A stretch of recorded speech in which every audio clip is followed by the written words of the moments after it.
Welcome to the Standout Business Show, where it's all about making a bigger difference by doing business differently. I'm Brad Powell, and today we're talking about the standout business strategies that lead to unconventional success. And my guest today is Melinda Van Fleet. And back in 2009, she and her husband, Ryan, both found themselves laid off. Remember 2009?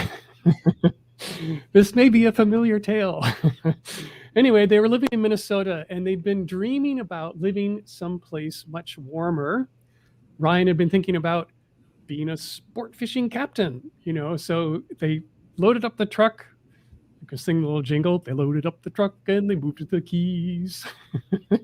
That's the Florida Keys. And, swimming pools, movie stars. The Beverly Hillbillies reference there. Anyway, before too long, they had completely transformed their lives and their careers. So Melinda launched her personal coaching business, and at the same time, she was helping Ryan launch his Good Karma Sportfishing business, which is an awesome name.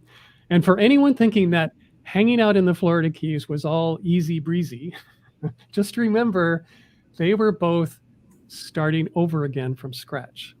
So stay tuned, because Melinda is sharing how she's helped both her business and Ryan's business grow amongst the myriad of competitors using unconventional things like intuition, energetics. And we're actually going to dive into a story about pink socks. So I hope you're intrigued. Stay tuned. Melinda, she's a business and leadership coach. She is the author of Confidence Mastery for Couples, and she's the host of not one, but two podcasts, The Success Codes and The Wake Up Call. So with all of that, let's start the show.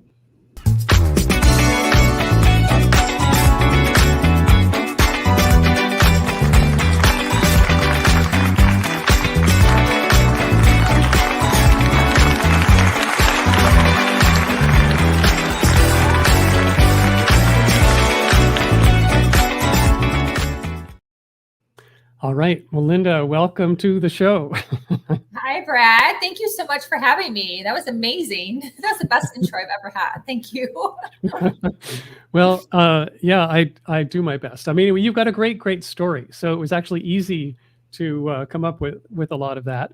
And I want to start around this word that I've seen you, like looking at your stuff and the materials that I've seen online. You use this word intuition a number of times, and it was really something that a lot of business people don't talk about very much. Like it's just too out there. What the heck? And so I want to take us back to that moment. Like I saw where in this time of 2009, you and your husband actually was like, you got laid off, and then you're thinking, well, we're both going to get laid off. My gut is telling me this is our situation. So talk about that moment, about how it felt. And because I know that like in my life, I've done a bunch of pivots of like completely stopping one thing and moving on to the next.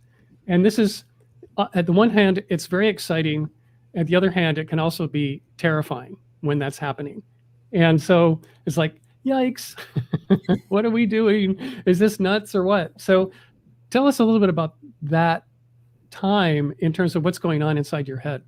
Mm-hmm. Yes. So first of all, everyone has intuition, and it's kind of like the best kept secret if you aren't someone who's familiar with it, using it, or exploring and understanding what it means and how to trust it. So trusting your intuition is probably like the biggest thing that you can kind of conquer, let's say, because it can be scary, Brad. Like you're absolutely correct. It can be completely scary. So when we had this vision to move somewhere where it never ever snowed, and Ryan wanted to be a sport fishing captain, and originally I wanted to first find a job, but that didn't quite go my way. God had bigger plan. And so then it became get into sales, which did happen. And when it was just like one door closing, another door closing. But in my knowing, like in my gut, so a lot of people understand what it means to have like a gut feeling about something that's a little bit more mainstream as far as word choice. I just kept being like, you know what? I think we just got to do it. And my husband hadn't been laid off yet when I was sitting home watching Oprah, and Oprah had a couple on, and both of them had just gotten laid off at the same time. And it was that moment, I have the chills right now, that was like, that's going to be us. And I just knew it was going to be us. And it was like a month later. A month later, my husband called me at 6:30 in the morning. He was someone who went into work early, was in production for a pharmaceutical co-packer. And they had just gotten sued. It was with Airborne and a co-packer that did Airborne. And he was like, I just got laid off. And I was like, well, there you go. My intuition was right. So we were very lucky. We had a couple little like kicks in the butt along the way, which happens. My mom had said, why don't you guys just move to Florida? And then my best friend who lives in Texas was like, why don't you guys just move to Florida? So it was kind of like these little nudges, again, like from the universe, however you want to put it, that were like, okay, this is just going to be our next right step. And was it scary? Absolutely, for sure. I'm not going to sugarcoat it and say it wasn't scary. But when you really are just at that point where it's just like, okay, this is it. This is what we're going to do. You just have to keep trusting it and keep taking the next right steps forward. And yeah, in 2012, January was when we launched Good Karma Sportfishing. And it wasn't even that long later in terms of time. So I think sometimes when we get caught up in this process, we think, you know, time is taking forever. But then when we look back in hindsight, it really wasn't that long in general, and it all worked out. So Yeah. And so I know, actually, I have a background in the boating world. One of my previous lives was the program director of a seamanship program for the Pacific Crest Outward Bound School, and was right in the middle of all of the activity in terms of the waterfront in the place where I lived, and our whole region of the San Juan Islands in Washington State. And it's a busy little industry. Like all these people, everything from kayak outfitters to whale watchers to people taking people out fishing, some kind of sport fishing, or people in that part of the world looking for, to catch some salmon. And so here you are, like, it sounds great. Let's go to Florida and buy a boat. And then we'll put up a little shingle somewhere and saying, come on fishing with us. We'll go out and catch some big ones. But, talk about that, because here you are, like, neither of you, this hasn't been your background. And yet you're like, okay, let's do it. And so let's just, because this is the thing, like, kudos to both of you for going in there and trying something like completely new and just sort of literally following a dream, which I just think is terrific. So talk about how you, like, what were the problems and struggles and things that you did to make this work? Mm-hmm. Yes. And you're so right on.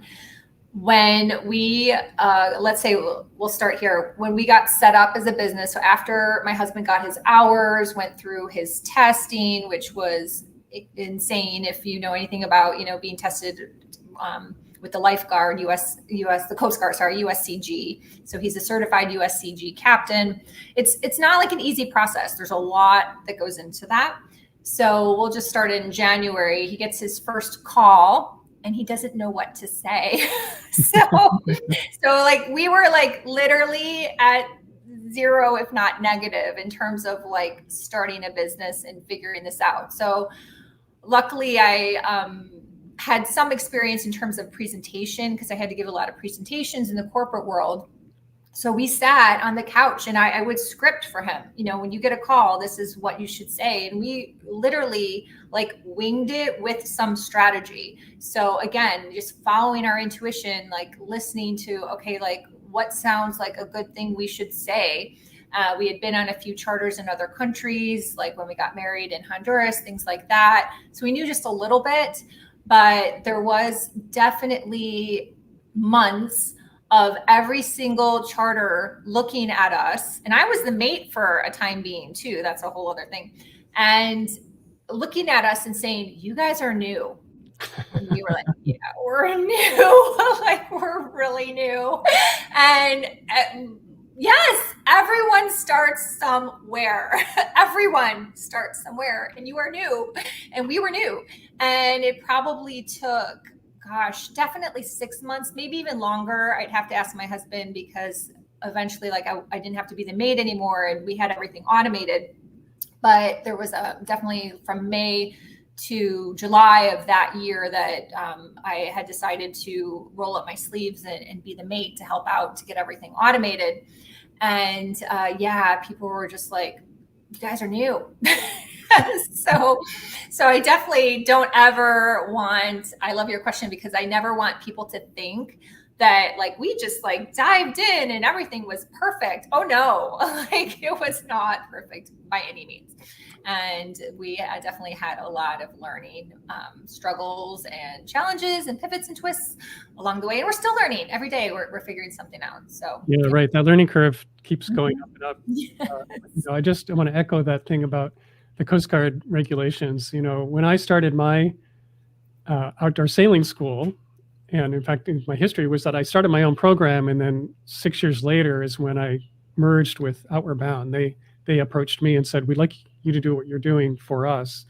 But in the beginning, everybody and their uncle, it seemed, was becoming a kayak outfitter, and you didn't need anything. You could just go buy a half a dozen kayaks, put your thing up. People could come. You didn't need a license. You didn't need any kind of anything. You could just start touring with kayaks. But to operate a sailboat with anything more than 6 people on board, you had to get a Coast Guard license. And it's a big hurdle. Like there's a test, but there's also, you have to have documented sea time as well. And it was for me, like, I was able to do that because I'd had a bunch of sea time in the past before I started doing this. But the struggle was that every time a program went out, and we had 4 different boats that we used, so there'd be one person who was an instructor who was licensed by the Coast Guard, and then an assistant instructor who didn't need a license. And so to keep the program staffed, I had to have all these people who had that qualification, and they were rare. And not only that, they were used to, sailing in the Caribbean on some tall ship or something. Like, I'd like, come up to the Northwest for just a couple of months in the summer and sail out on these little boats. Like, doesn't that sound like fun? And you get to camp out with a bunch of teenagers. This is going to be a blast. Oh, I can't even imagine. Yes. Hiring is definitely a huge challenge in this lane. So I'm bucketing you in this lane of, lots of things that people don't realize. People look from the outside. They just think that it's easy and just, do it. And it's like, oh no, there's a lot. So yeah. Right. All right. Well, let's talk a little bit about, I want to talk about one more thing, because you've done some really creative stuff around marketing, both for yourself and for what Ryan is doing with his fishing business. And when we talked earlier, you mentioned about the pink sock, and you brought it. Oh, that's so great. So, okay. We're talking about short form video here. So talk about that. Like, what's up with the pink sock? Yeah, I thought it was so cool when we were talking how just organically I ended up like sharing that and that you wanted to talk about that today. So thank you, because I think that it's really important, especially right now. People are very focused on AI, and AI is not going away. And we've used Jasper since 2021, which is an AI platform. So before this whole thing with ChatGPT, but what is really important is to be creative. And that's where your intuition comes into play, to be open to listen and hear ideas. And you're not thinking of something with your brain when a new idea comes across your path. So when you use your brain, when you actually think of something, you're digging into past data, or you're consuming something, and like someone else's book, someone else's tip sheet, a video like this, that is thinking.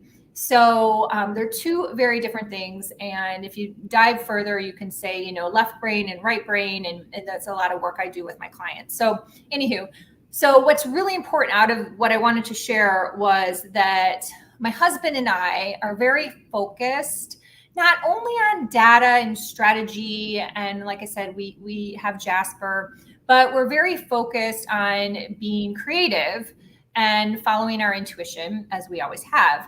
And my husband's business, well, it's our business, but I always just say him, for example, in terms of the sport fishing, we branched into coaching in 2020.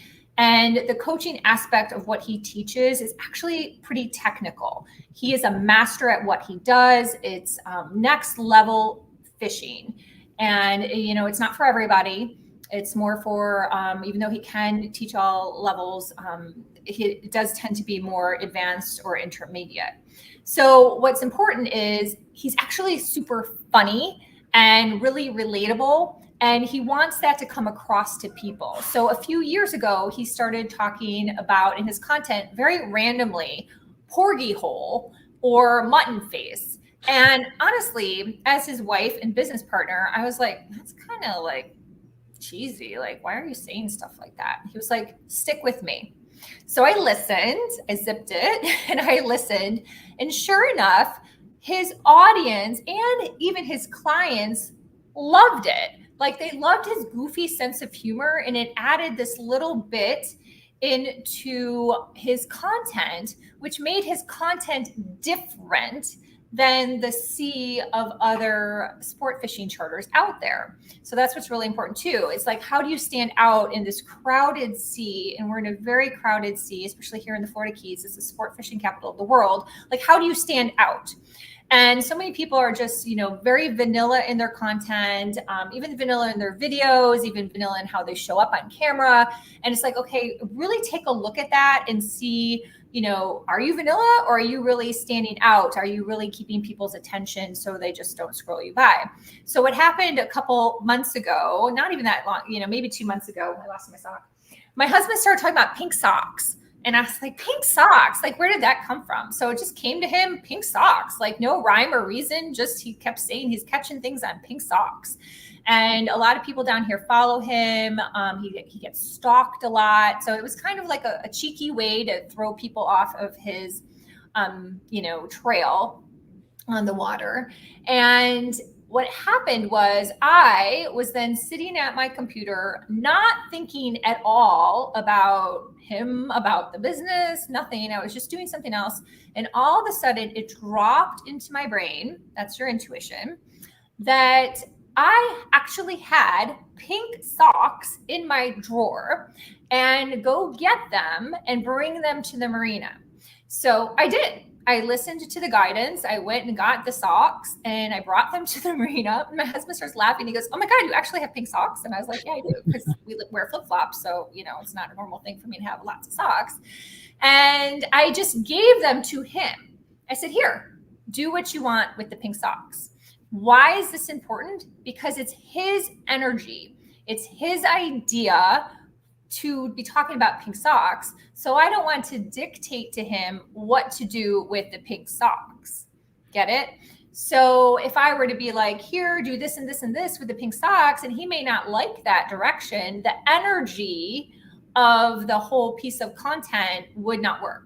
So I literally just handed him the pink socks. I picked up my phone and I just started like filming him. And on one take, he did a YouTube short. It was under a minute, so we can make it a YouTube short with him in the bait well, like digging out the pink sock. And it did really, really well as a YouTube short, and brought us at least like 30 new subscribers to our YouTube channel. And we convert our YouTube channel to fishing charters and to also being fishing clients for our coaching programs, and there's some crossover even between clients and coaching, and it just worked. And so after that, I bought some more pink socks. And then I just like let them be. I just put them on the shelf. And then I got an intuition hit to take scissors and cut up a piece of the pink sock. And I did the same thing. I brought the piece of the pink sock to the marina. Ryan got back from a charter. He had a nice big grouper. I just gave him the piece. I didn't tell him what to do. And he just did his little video where he stuck the pink sock in the grouper's mouth. And again, another hit on YouTube Shorts, which brought more subscribers. His clients yesterday actually thought that was like real. So, but it just added some life and made our content like different than all the other sport fishing captains out there. And it's unique to him. It's his energetic blueprint. And, you know, you can't copy that, right? Like you can't like copy doing the pink sock. Like you probably look ridiculous because that's not your energetic blueprint.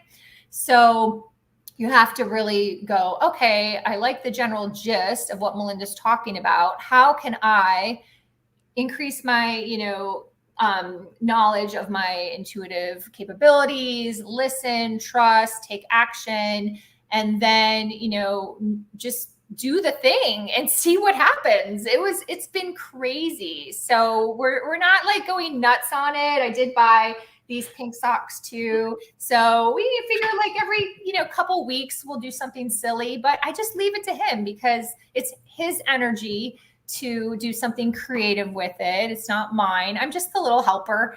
And it's been super fun. And fun is really important right now too on social media. We need to be having some fun, but also have a little strategy behind it too. So it's been good. Right, exactly. Well, there is so much to unpack in there. I mean, first of all, there's this big lesson for just couples therapy. To listen. When you have an idea for your spouse, for your partner, just share the nugget and let them run. Don't tell them what to do. Yes, it's so true. I'm not always perfect though, I will say. So neither is anyone else, but I think there's a really valuable lesson right there. That's a really good one. But then, the whole creative approach to this, I mean, I really think there's so much around being your own person, because it's really true. Like when people do things in their content, whether it's written or it's video, they tend to take it really seriously. Mm-hmm. And they tend to look at it as I need to share something really valuable information wise here. I'm going to teach. They get into this, professorial teacher mode and say, well, the best thing I can do is share my best information, the stuff that is really going to be helpful. This is my goal and my mission. And they're being really earnest and they're whatever. But the problem with that is that's what everybody does. Like it's the same. Like you can't out inform Google. Like all the information you're sharing, whether it's sport fishing or anything else, is available. Like the basic information it's out there. It exists. So if you bring a little bit of yourself into that content sharing, that's what people are going to appreciate. And that's what makes you super relatable in what you're up to. Yeah. 100%. Because when someone does the standard, and I've done this too, like what you said, you think you're sharing your really valuable piece of content, people just scroll on by now, it's just next. So how do you stand out to at least get their attention for, that short piece of content to then get them into your sphere? Yeah, right. All right. Well, talk a little bit more about the work that you do with clients and sort of, I mean, it's really kind of cool in that you have this one business with your husband. You guys are doing it together. And it's kind of like a real, a testing ground. Like, and I don't want to put him in this place, but your husband is a little bit of the guinea pig of all your marketing ideas and all your approach to like, how do you grow a business? How do you make it work? And then, so there's lessons learned there, this sort of practical testing ground of stuff. And you can immediately take anything like that and approach it, bring it and share it with your own clients. Mm-hmm. So talk a little bit about that process. Yeah, no, and you're 100% right. So I'm very different than a normal business coach or even a spiritual coach because I definitely have a lot of experience to combine the two. And then to your point, yeah, my husband's like my number one client. So I definitely, I'm very lucky. I have my, petri dish and the things that we've done and achieved. We've been here in the Keys. It'll be 15 years in October. So all of this just didn't happen yesterday. It's been a lot of learnings. And I would say the biggest thing is I'm a really good listener and I can read energy. So I can read energy through what people say. I can read energy like through them and just kind of tap in and just see like how do they feel about things. And then since I have such a strong business background in the corporate world for 16 years with very large retailers, you can go on LinkedIn and look, and then 12 years as an independent sales rep on the road. And then our business, obviously, which is tactical as a fishing charter and online as a coaching business since 2020. I have a lot of tools to use, a lot of experience, a lot of things to draw on to really help people understand then, where are they at? Where do they want to go? And there's like a whole, it's called the stages of learning. I actually did a YouTube about this. It's a great YouTube if someone wants to learn a little bit more and hear me walk through the stages of learning to get to mastery. So because people want to get there, but they don't realize like all that happens energetically, like with your belief system, not just mindset. Mindset's surface. Like we're talking delete your belief system, the patterns, the things that come up for you all the day long that are holding you back and keeping you stuck. And you have to really have a really solid mentor that can help you see those things, call them out to you in a loving, compassionate way, and a way of like, okay, how, why are you feeling like this? And this is, goes into just understanding some different aspects of how to work with people and see things, and a little bit into the coaching world, but asking some good questions and then sharing some different things to try and seeing what fits for them, what works for them. So I also do a lot of work with really helping people learn to understand their intuition, let's say, and then trust it. So because a lot of people will like have an intuitive hit, but then they're listening to someone else over here that tells them to do this, that they should do that, and then they end up like totally like on the wrong page. So that's just a really important piece of the journey too. So I like to say that I combine all three, the 3D, like very tactical strategies and tips and tools and experience that I can share from my lens or with what I see going on in their business.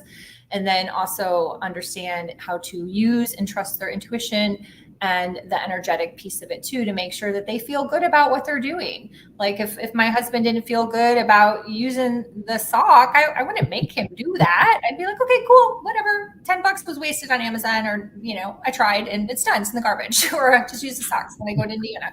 So, so there's a lot packed into it.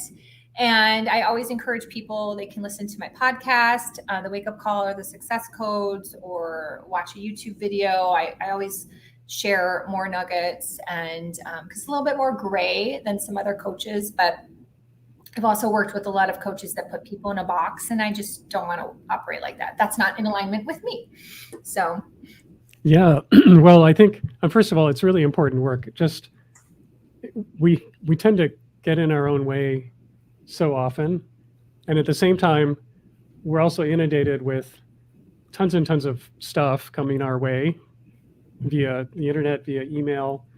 And every time I look at my inbox, I will see all this stuff, luring me into one direction or another. And it's constant, never ending flow. And it's like, no, go away. It's so true. And it takes that strong willpower and to be able to say, no, this is where I'm focused. And having a good coach or mentor, and this goes across the board, every coach can help you with this. You would understand this too with helping people with video. Like, no, we're staying focused on really dialing in to learn how to do video and stay that course, because, you know, where attention goes, energy flows, like all those things, it's actually true. That's all really a real piece of it. It's not just a meme that you read on Facebook. You really do have to stay focused. And a friend of mine contacted me if I wanted to be part of her, you know, writing books for Amazon thing. And I love her. I adore her. I appreciate that she asked me, but I'm like, no, I'm just really focused right now on what I'm doing. So I'm not looking to write any more books. So she goes, right. I appreciate that. I'm like, yeah, I love you. I'll refer you. So yeah, cool. All right. Well, we are at the end of our time today. This goes by super fast. Great conversation. Thank you. If people want to follow up, you've mentioned your podcast. What's the best way for them to reach out and say, okay, I want you to help me tune into what's going on inside me and my own trusting my gut process? Mm-hmm. Yeah, so you can check out my website, melindavanfleet.com. You can message me on LinkedIn. I check in on LinkedIn a lot. That's how Brad and I connected. Facebook. I'm very accessible. You can Google my name. I take up Google. So it's very simple to find me. So I appreciate you so much, Brad. And I hope more people connect with you too, because you're pretty amazing. So thank you. Great. Well, thanks so much again for coming on the show today. This has been fabulous. And for those of you listening at the end, I just want to remind you that if you'd like to go and grab the entire archive of the Stand Out Business Show, just go to standoutbusiness.show and it's all there. All the video, all the audio. You can binge to your heart's content. And until the next time, I'm going to say so long.